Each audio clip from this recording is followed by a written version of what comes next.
This is a follow-up to one of the most admired or say followed IEM under $150. Most of the time I've seen when upgrading something, when we get a successor, it is usually priced in the similar price range. The S12, S12 Pro were priced at around $130 and their launching price was at 150 I think, but they got reduced to 130 and one can at this point of time I think find them at 110 even in sales. So that is a very reasonable price for a very detailed IM. Why that was famous? S12 was because of its engaging factor. The bass was on the heavier side. It was fairly bassy, and the treble was very energetic and engaging. The amount of transparency it was delivering was very high, and the mid range was not bad. I complained about the S12's mid range because it wasn't the best because there was a bit of unnatural lack of body to it, and compared to that S15, I do not think this is a successor to the S12 or S12 Pro. They are using similar kind of drivers here, but this one has a passive radiator and the tuning signature is totally changed. While the S12 Pro was V-shaped and the prominence of V-shape was fairly apparent, this one is not that V-shaped. This one is fairly on the balanced side. There is no lack of energy in the mid-range, and if we look at this too, this is made out of resin. This is not made out of metal anymore. The only metal piece here is this. This is metal while this one is plastic. So yes, the construction has changed too. Only thing that hasn't changed is actually this cable. Okay, both the IEMs are using exactly same cable, but the connectors are slightly different. You guys can see the connector has a different kind of uh, color, but the cable is exactly same. So what we are exactly paying for is the IEM. Okay, the tuning and everything of this IEM is supposed to make sense of the $330 price. Okay, if we start with the base, this is a decently bassy IM. Okay, it is not a very bassy IM, but I like the quality here. It is delivering very good dynamics. It has very good contrast, and the layer and uh, the delivery of notes in a layered manner is very good. I like the clarity. The sub bass is very good.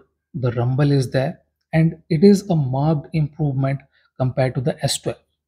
S12 in bass, okay, in the bass, S12 was a bit too boomy, okay, a bit woolly too. It was lacking control, while this one has very good control. No issues with the control at all, and I like the way it doesn't feel monotonous, and that is what I call improvement.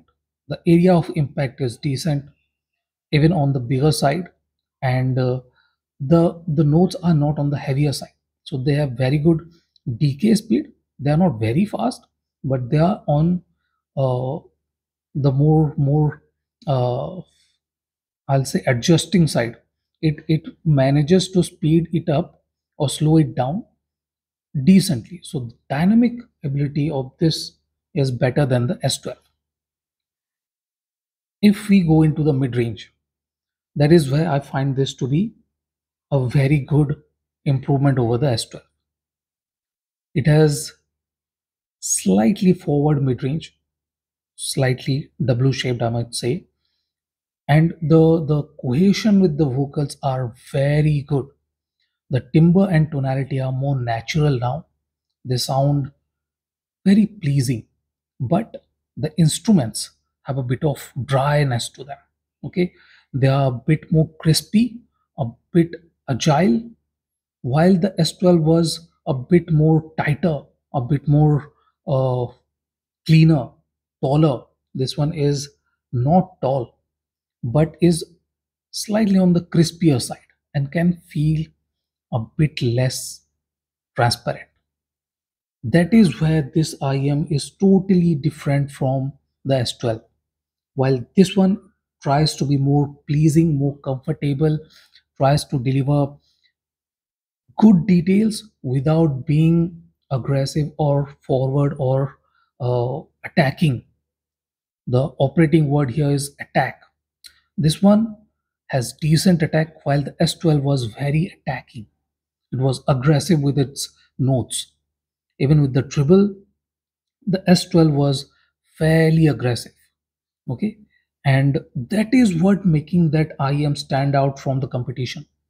The amount of details, the amount of clarity the S12 was delivering was high quality. On this case, this one is very good and well balanced in the treble. It's agile, it is well layered, the separation is very good too. But there comes a big but.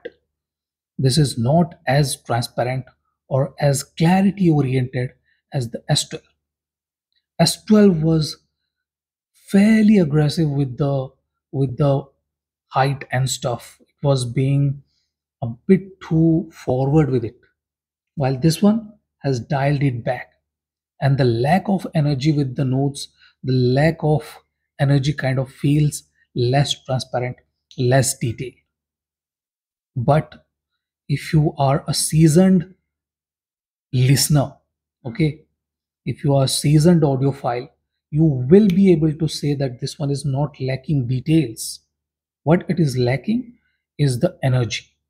The finishing region is a bit on the smoother side, and it is not trying to deliver sharper notes.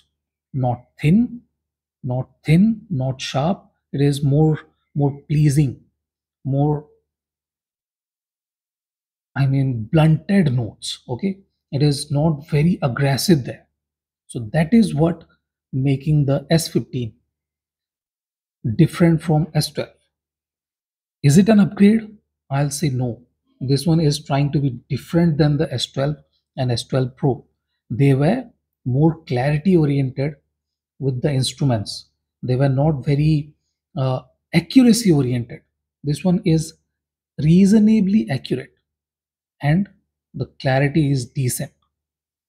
If you want to upgrade from S12 and want a bit of calmness, slightly more refinement, maybe you can consider the S15. But the S15 is not a very detailed sounding IM, very transparent or clarity oriented IM. So keep that in mind.